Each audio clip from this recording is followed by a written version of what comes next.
Sarah's very selfish, very cranky, very entitled. The way that my parents handle Sarah is a disaster. We all would rather let her get away with things than deal with her drama. There's a lot in Sarah's life that my parents don't understand or know about. Sarah's not supposed to be going out to the bars, but she does at least once a week. My sister Sarah does tell me about the guys she goes on dates with. Sarah likes hanging out with bad boys and ex-convicts. Sarah and I have a code word that she can text me. Sarah would send me, "I can't feed the dogs tonight," if she's ever in trouble and I need to come get her. A few weeks ago, 4 o'clock in the morning, I got a text from her. She just kept repeating over and over our code word, "Can you feed the dogs?" I just knew we needed to get to her as fast as we could. We rushed to the location on her phone. Sarah was completely inebriated. She could hardly talk to us. She slumped over on a curb. If Sarah doesn't start making some really strong decisions in her life, she's going to wind up dead. Well, Heather, thanks for being here. Thank you. So you give information to your parents about Sarah, and you don't feel like you're narking on her. You don't feel like you're ratting her out because you think you're protecting her. If there's something where I feel like she's really gone overboard, I will talk to them about it. Is her concern right? Of Are you a course. danger to yourself? Sometimes, yeah. No one's perfect.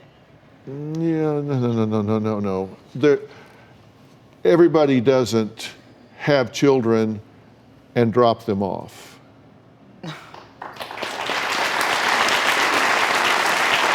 And don't you ask yourself why that's what's happened in your life, that you're not with your children? Because I'm a horrible person, okay? Is that what you all want to hear? No, I want to hear what you think. Why do you think you're in that situation? Because I haven't learned to grow up yet. You get told that you're a certain person every day and you believe it. Uh-huh. You said you think that your emotional age is 13. No, I didn't. You went through a series of questions that, with your answers, you say you want what you want when you want it.